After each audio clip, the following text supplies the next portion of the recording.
नमस्कार, वंदे मातरम दोस्तों। Chapter 3 company final accounts. Company annual accounts का ये चैप्टर है। कंपनी के फाइनेंशियल स्टेटमेंट को फाइनलाइज करने की प्रोसेस है। Means ascertainment of profit and loss and determination of financial position. Now profit and loss can be determined with the help of statement of profit and loss account and financial position is ascertain on the basis of balance sheet. तो सबसे पहले यहाँ पे company form of organisation के लिए हमें पहले format समझने हैं statement of PNL and balance sheet के। यहाँ पे वर्टिकल फॉर्मेट एज पर latest amended act companies act 2013 के हिसाब से यहाँ पे vertical form of profit and loss and balance sheet is to be prepared. First of all let us discuss about the format. This is statement of profit and loss account. तो profit and loss account की पहली item है revenue from operations यानी कि sales. Sales के साथ जुड़ता है अदर इनकम यानी जो भी other than business means main revenue producing activity जो भी इंटरेस्ट अर्न की गई हो वो इनकम, इन दोनों को ऐड करने पे हमें मिलता है टोटल रेवेन्यू। टोटल रेवेन्यू में से एक्सपेंसेस माइनस किए जाएंगे जिसके हेडिंग्स है purchase, change in stock, direct expenses, employee benefit expenses, finance cost, depreciation and amortisation and other expenses. इसको हम न्यूमोनिक्स के थ्रू याद रख सकते हैं। यहाँ पे पीसीडी ईएफडीओ, पीसीडी ईएफडीओ से हम ये एक्सपेंसेस को याद रखेंगे। P for purchases, C is change in stock, D for direct expenses, E for employ benefit expenses, F for finance cost, D for depreciation and amortisation and O for other expenses. So PCD EFDO is summary of all expenses which is debited to profit and loss account. It is presented in a vertical form. ये सारे expenses को हम total करेंगे, so it will be total expenses. This is item B. Item A is total revenue. Total revenue में से जब total expenses को minus करेंगे तो हमें मिलेगा profit before tax. A minus B is profit before tax, and from that tax is deducted. Provision for tax is deducted at stipulated rate given in the question, so as to realize profit after tax. So this is statement of profit and loss account. Specimen is given on page number 131 of textbook. ये format पूरा याद रखना है। 11 marker long question is going to come in board examination and easy to score this 11 marks just on the basis of this fixed format. Again I will repeat statement of P&L. First item is revenue from operations or sales plus other income means total revenue minus expenses, where mnemonics is PCD, EFDO, P for purchases, C for change in stock, D for direct expenses, E for employee benefit expenses, F for finance cost, D for direct depreciation and amortization, and O for other expenses. So B, item B is total expenses. A minus B is profit before tax minus provision for tax at stipulated rate will give you profit after tax. This is statement of P&L. To determine about the profitability of the company. Another format is balance sheet format, so as to ascertain about financial position of business enterprise, and it is split into two parts, liability side and asset side.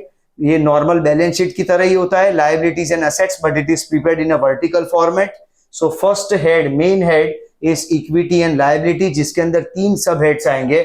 One is shareholders fund, second is non-current liabilities, and then current liabilities.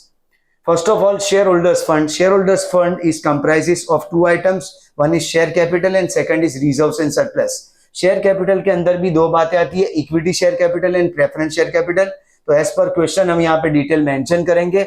Otherwise, share capital and reserves and surplus combinedly construct the term shareholders fund, and its short form SR से हम याद रख सकते हैं कि shareholders fund की दो item है, एक है share capital और दूसरा है reserves and surplus. Second title on the liability side is non-current liability. Non-current liability has three dimensions and mnemonics is LOL, long-term borrowings, other long-term liabilities and long-term provisions. Long-term borrowings, other long-term liabilities and long-term provisions. तो ये तीन item है, short form mnemonics में LOL से याद रखेंगे non-current liability के लिए. उसके बाद है third title current liability STOS. Mnemonics key for this is STOS. S for short-term borrowings, T for trade payables, O for other current liability, and S for short-term provisions. Again, STOS is for current liability, where S is short-term borrowings, T for trade payables, O for other current liabilities and S for short term provisions. तो इस तरह से ये तीनों head की amount बाहर आएगी और इससे बनेगा total equity and liability side का। दूसरा डायमेंशन है असेट्स। असेट्स के अंदर दो पार्ट है, एक है नॉन करंट असेट्स और दूसरा करंट असेट्स, दो ही मेन हेड है। तो असेट्स में पहला हेड आएगा non current assets, FNLO is the short form, FNLO for non current assets, जिसमें F है fix assets. Fix assets has two dimensions. Now tangible assets and intangible assets.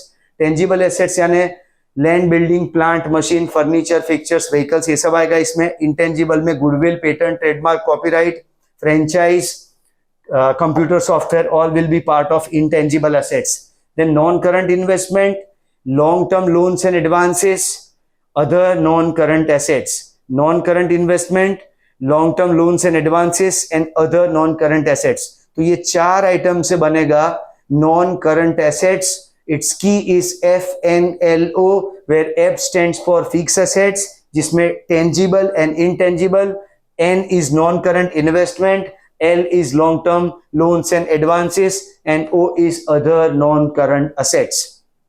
इसके बाद दूसरा पार्ट है करंट एसेट्स का। तो current assets के में अंदर 6 आइटम यहाँ पे CITCSO is the key for this current assets, where C is current investment, I inventories, T is trade receivables यानी debtors and bills receivable, then C is cash and cash equivalents, short term loans and advances and other current assets. CITCSO is short form for current assets, where C is current investments, I is inventories, T trade receivables, C for cash and cash equivalents, S is short term loans and advances, and O for other current assets. And the specimen of this balance sheet is given, the format is given on page number 126 of textbook. लेकिन ये 126 पे जो balance sheet का format है और 131 पे जो statement of P&L का फॉर्मेट दिया गया है, उसके पीछे वो फॉर्मेट के इमीडिएटली बाद इसके हर एक हेड के अंदर जो इंटरनली जो आइटम्स आती है उसका ग्रुप वाइज बाइफर्गेशन करके दिया गया है कि हर एक ग्रुप में कौन कौन सी आइटम आती है। वो हमें सिर्फ गो थ्रू करना है, एक बार समझना है, ताकि कोई हेड के अंदर, सब हेड के अंदर की कोई आइटम हो तो हमें पता चले कि हमें कौन सी जगह पे उसको प्लेस करना है। अदरवाइज एग्जामिनेशन व्यू पॉइंट से हमें ये बैलेंस शीट का फॉर्मेट और प्रॉफिट एंड लॉस अकाउंट का फॉर्मेट याद रखना है। It's a matter of 11 marker long question and easy to score on the basis of these two formats. Now time for practical question. तो सबसे पहले हम यहाँ पे जो प्रैक्टिकल क्वेश्चन सॉल्व करेंगे, ये जो फॉर्मेट है बैलेंस शीट का, उसके अंदर हमने 2 सम सॉल्व किए यहाँ पे, question number 4 and question number 5। Question number 4 जो दिया गया है उसमें balance sheet of Seema limited prepare करना है, लेकिन बैलेंस शीट का सिर्फ एक ही डायमेंशन है, यहाँ पे सिर्फ असेट्स प्रिपेयर करना है क्वेश्चन नंबर 4 में। क्वेश्चन नंबर 5 है बैलेंस शीट और वहां पे कंपनी का नाम है युवा लिमिटेड और वहां पे सिर्फ लायबिलिटी का प्रिपरेशन करना है, लायबिलिटी साइड का। तो सबसे पहले question 4 balance sheet of Seema limited, जिसमें सिर्फ असेट साइड प्रिपेयर करनी है, यानी this is the solution of question number 4। तो आइटम वाइज चेक करेंगे कि कौन से हेड में कौन सी आइटम जाएगी। सबसे पहले है करंट इन्वेस्टमेंट। तो ये करंट असेट्स का हिस्सा बनता है 12,000। तो करंट असेट्स के अंदर करंट इन्वेस्टमेंट के आइटम में 12,000 रुपए, ये फर्स्ट आइटम यहाँ प्लेस करेंगे। दूसरा है short term loans and advances 16,000, वो भी करंट एसेट्स का हिस्सा है, जिसमें यहाँ पे short term loans and advances के 16,000। हमें 2 कॉलम प्रिपेयर करने अमाउंट के लिए। इंटरनल कॉलम के अंदर सब हेड वाइज हम आइटम्स लिखेंगे और मेन हेड के लिए उसके आइटम्स बाहर निकलेगी और देन असेट्स और लायबिलिटी साइड का रिस्पेक्टिव टोटल एसेटेन किया जाएगा। टेक्स्ट बुक के अंदर जो फॉर्मेट दिए गए वहां पे अमाउंट का एक ही कॉलम है, पर एग्जामिनेशन में कैलकुलेशन पर्पस के लिए हम एक इंटरनल कॉलम प्रिपेयर करेंगे जहां पे हर एक सब हेड के आइटम्स का ग्रुप का टोटल किया जाएगा। तो इस तरह से यहाँ पे ये जो दूसरी item I short term loans and advances 16,000। After that other current assets, वो भी करंट एसेट का हिस्सा है, अमाउंट है 7,200। After that fixed assets tangible, 5,60,000, it is part of non current assets. उसमें फिक्स एसेट्स के अंदर टेंजिबल में उसकी अमाउंट आएगी 5,60,000। Then cash and cash equivalent is part of current assets. तो करंट एसेट्स के अंदर कैश एंड कैश इक्विवेलेंट की अमाउंट आएगी 14,000।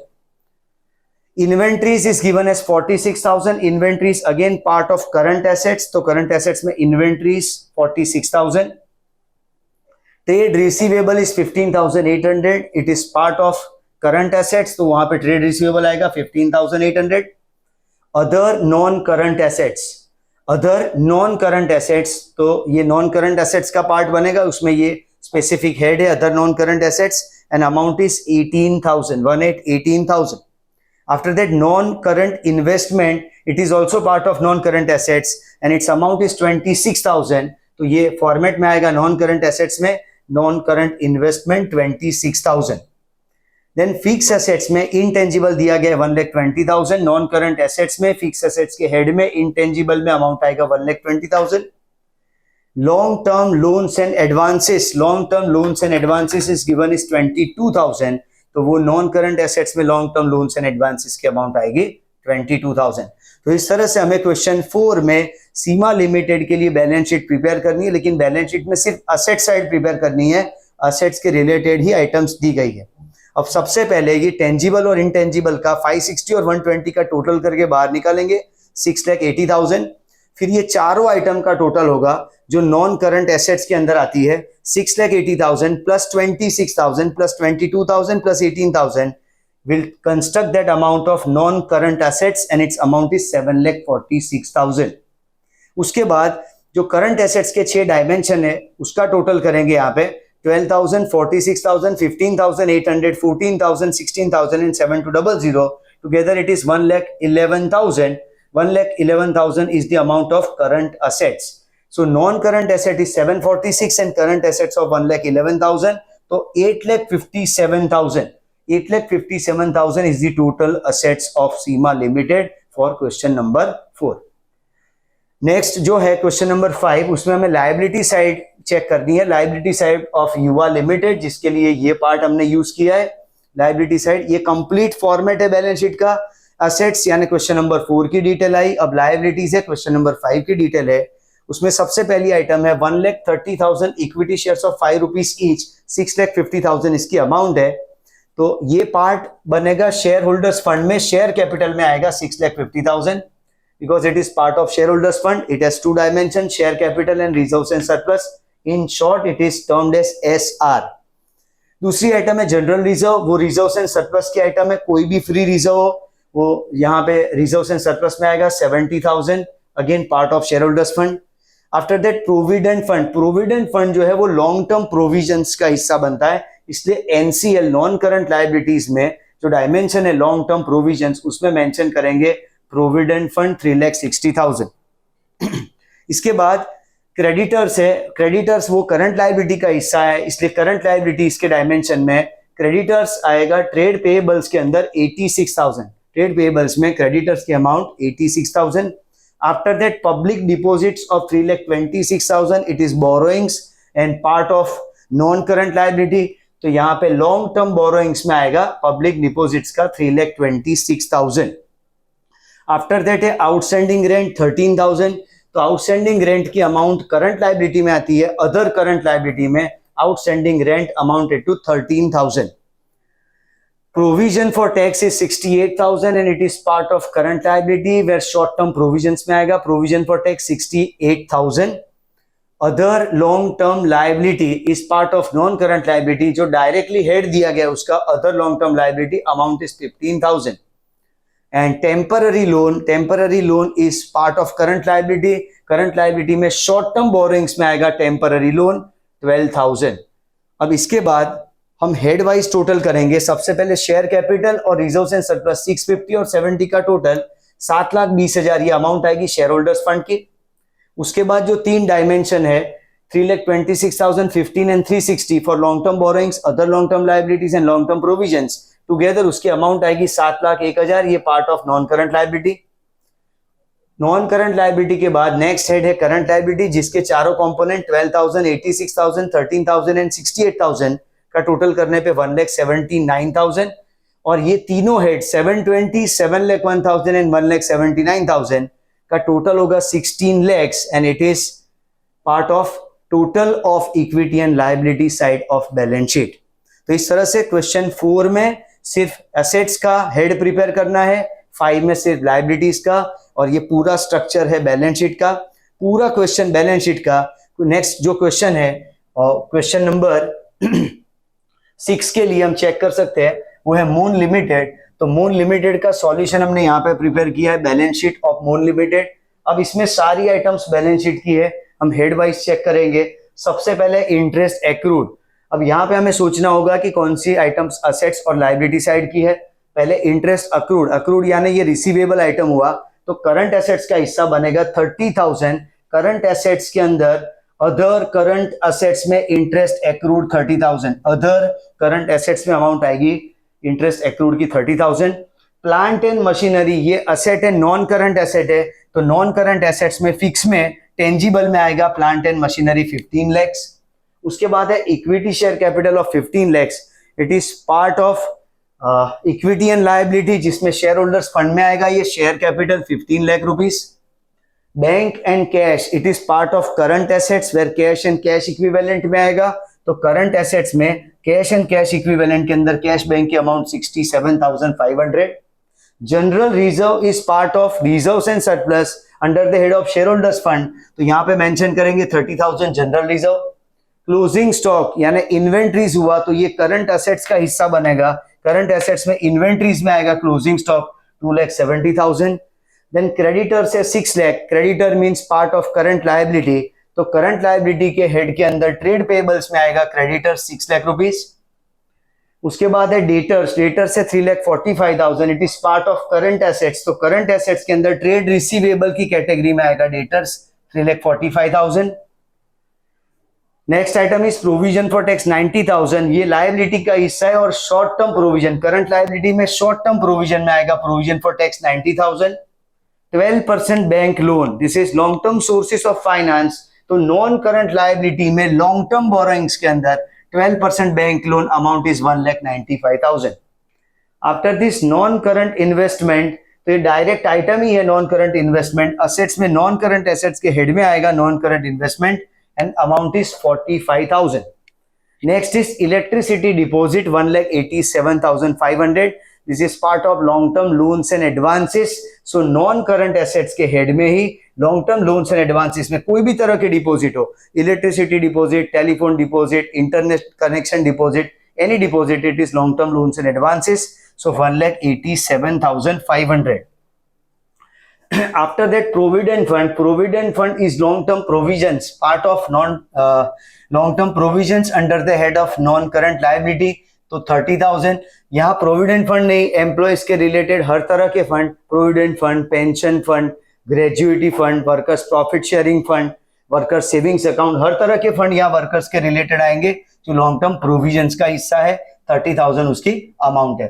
तो इस तरह से ये क्वेश्चन 6 में जो डिटेल थी वो हमने यहाँ पे पहले प्लेस की है। फर्स्ट रिक्वायरमेंट, पहले पूरा फॉर्मेट तैयार कर देना है और फिर हर एक आइटम को हेडवाइज यहाँ प्लेस करना है। अब हम टोटल करेंगे, तो पहले share holders fund 15 lakh plus 30,000, 15,30,000 share holders fund की अमाउंट है। नॉन करंट लायबिलिटी में दो अमाउंट है, 1,95,000 and 30,000, so non current liability का टोटल हुआ 2,25,000। देन करंट लायबिलिटी के 4 में से 2 डायमेंशन है, 6 लाख एंड 90,000, तो टुगेदर उसकी अमाउंट हुई, नॉन करंट लायबिलिटी की अमाउंट हुई 6,90,000। अब ये तीनों amount share holders fund, non current liability and current liability का टोटल करें तो हमें लायबिलिटी साइड का टोटल मिलेगा 24,45,000। उसके बाद असेट्स में, नॉन करंट एसेट्स में, अब यहाँ पे 15 लाख सिर्फ टेंजिबल एसेट्स दिया गया है, इनटेंजिबल नहीं है, तो पहले ये दोनों को क्लब करके टेंजिबल एसेट्स और इनटेंजिबल का टोटल बाहर निकालेंगे जो कि 15 लाख है। फिर बाकी की जो आइटम है नॉन करंट एसेट्स की, ये non current investment, long term loans, advances and other non current assets, तो उसमें से जो 3 हेड में आइटम्स है 15,45,000 एंड 1,87,500, ये 3 का टोटल करने पे आएगा 17,32,500। तो इस तरह से दूसरा डायमेंशन, दूसरा फोल्ड हमें मिलेगा नॉन करंट एसेट्स का। असेट साइड में पहला फोल्ड है ये नॉन करंट एसेट्स, दूसरा है यहाँ पे करंट एसेट्स, इसमें ये 4 आइटम है, 2,70,000, 345, 67,500 एंड 30,000। वैसे ये 6 आइटम्स है यहाँ पे, CIT, CSO, ये शॉर्ट फॉर्म अभी हमने डिस्कस किया था, उसमें से 4 आइटम यहाँ पे प्रेजेंट है, तो चारों का टोटल है 7,12,500। अब 17,32,500 is total non current assets, 7,12,500 is total of current assets, so non current and current assets we'll combinedly construct total assets means total assets of the company, asset side of balance sheet, and it is 24,45,000. So यहाँ पे ये check कर सकते हैं हम कि liability side 24,45,000 and same amount is on the asset side 24,45,000. तो इस तरह से कंप्लीट बैलेंस शीट का क्वेश्चन था, इसको हमने जस्टिफाई किया, दोनों side total should be same. एक क्वेश्चन और है यहाँ पे स्टेटमेंट ऑफ P&L को समझाने के लिए, वो है पटेल लिमिटेड के नाम पे क्वेश्चन नंबर 8 और उसकी ये डिटेल्स है, इसको समझते हैं. यहाँ पे statement of P&L as we have discuss in the starting of this session that starting is revenue from operations and other income, combinedly construct total revenue, then total expenses. Total revenue minus total expenses is profit before tax minus provision for tax is profit after tax. अब एक एक करके item check करते हैं कौन से head में जाएगी. सबसे पहले सेल ऑफ स्क्रैप. अब ये जो सेल ऑफ स्क्रैप है वो इनकम है, मेन इनकम है सेल्स, रेवेन्यू फ्रॉम ऑपरेशंस, ये जो है सेल्स ये मेन इनकम है. इसके अलावा जो भी इनकम है वो सब अदर इनकम के हेड में आएगा. तो यहाँ पे sale of scrap is part of other income 10,500. दूसरा दिया गया cost of material consume. Cost of material consume is 1,87,500. अब एक्सपेंसेस साइड पे यहाँ पे समझना है, पहले परचेस दिया है और change in stock. Change in stock दो तरह के हो सकते हैं, वैसे तीन तरह के हो सकते हैं. रॉ मटेरियल का change in stock, work in progress का change in stock and finish goods का चेंज इन स्टॉक. तो यहाँ पे चेंज इन स्टॉक में हमें ओपनिंग माइनस क्लोजिंग करना है, यानी ओपनिंग स्टॉक जो है वो ट्रेडिंग अकाउंट की डेबिट साइड आता है और क्लोजिंग ट्रेडिंग की क्रेडिट साइड आता है. और ये एक तरह से ट्रेडिंग अकाउंट की समरी है अप टू डायरेक्ट एक्सपेंसेस. अगर हम टर्म्स को ध्यान से समझे तो सबसे पहले कैश परचेस और क्रेडिट परचेस का टोटल करें तो वो ग्रॉस परचेस मिलता है. ग्रॉस परचेस में से परचेस रिटर्न माइनस करो तो वो नेट परचेस आता है. Opening stock plus net purchase minus closing stock करो तो वो एडजस्टेड परचेस बनता है. एडजस्टेड परचेस में परचेस एक्सपेंस प्लस करो तो कॉस्ट ऑफ मटेरियल कंज्यूम्ड होता है. और उसमें direct expenses which is identical for production like wages, productive wages, वो प्लस करो तब मिलता है कॉस्ट ऑफ गुड्स सोल्ड. तो ये एक माइंड मैप क्लियर होना चाहिए हमें कि सारी आइटम्स जैसे कैश परचेस और क्रेडिट परचेस का total gross purchase minus purchase return is net purchase. Opening stock plus net purchase minus closing stock is adjusted purchase. Adjusted purchase plus purchase expenses is cost of material consumed and cost of material consumed plus direct expenses for production will give you cost of goods sold. ये इसलिए detail में हमने discuss किया कि कई बार हमें COGS दिया जाता है तो COGS ये सारी आइटम को कंबाइन करके ही प्रेजेंट करना है हमें. अब यहाँ पे हमें कॉस्ट ऑफ मटेरियल कंज्यूम दिया गया है, यानी purchase and change in stock ये दोनों का एडिशन होगा, इससे हमें कॉस्ट ऑफ मटेरियल कंज्यूम मिलेगा 1,87,500. यानी इन दोनों की कॉम्पोजिट आइटम हमें दी गई है कॉस्ट ऑफ मटेरियल कंज्यूम के नाम से. उसके बाद है salary. Salary is part of employee benefit expenses 78,000. Then interest paid is part of finance cost 9,000. उसके बाद है sales. Sales means revenue from operations, वो इनकम का हिस्सा है 3,81,000. Change in stock, change in finish good stock दिया गया हमें. अब ये जो कॉस्ट ऑफ मटेरियल कंज्यूम्ड है उसमें भी स्टॉक की बात आ जाती है, लेकिन वो रॉ मटेरियल का स्टॉक होता है. अब ये फिनिश गुड्स का चेंज इन स्टॉक दिया गया है जो हमें अलग से लिखना होगा. तो change in stock finish goods के लिए ओपनिंग माइनस क्लोजिंग की जो अमाउंट है 12,000. ऑफिस एंड एडमिनिस्ट्रेशन एक्सपेंसेस जो है वो यहाँ पे आएगा अदर एक्सपेंसेस के हेड में, अमाउंट है 15,600. And depreciation is part of depreciation and amortisation, amount is 84,000. तो ये लिस्ट में डेप्री एंड अमोर्टाइजेशन में अमाउंट आएगी 84,000. अब हम ये दो आइटम का टोटल करेंगे तो हमें टोटल रेवेन्यू मिलेगा 3,91,500. उसमें से अब ये एक्सपेंसेस का टोटल करना है तो 1,87,500, 12,000, 78,000, 9,000, 84,000 and 15,600. Together total expenses is 3,86,100. अब टोटल रेवेन्यू में से टोटल एक्सपेंस माइनस करने पे हमें मिलेगा profit before tax. Items A minus B, A is total revenue and B is total expenses. A minus B is profit before tax 5,400. And tax rate, provision for tax is to be computed at the rate of 30%. It is given in the question. So tax rate at 30%, 5,400 का 30%, 1,620 is the amount for provision for tax. और वो minus करने पे हमें मिलेगा profit after tax is 3,780. तो इस तरह से ये इंडिपेंडेंट क्वेश्चन थे. एक क्वेश्चन सिर्फ असेट साइड का था, एक सिर्फ लायबिलिटी साइड का, एक कंप्लीट बैलेंस शीट का क्वेश्चन था, और एक लास्ट क्वेश्चन जो क्वेश्चन नंबर 8 हमने किया वो सिर्फ statement of profit and loss का था। इसके बाद जो 2 क्वेश्चंस है balance sheet, statement of P&L और बैलेंस शीट के बारे में है, यानी कंप्लीट एनुअल अकाउंट्स के क्वेश्चंस है, वो लास्ट 2 क्वेश्चंस है of the exercise that will be done in a next session. Thank you.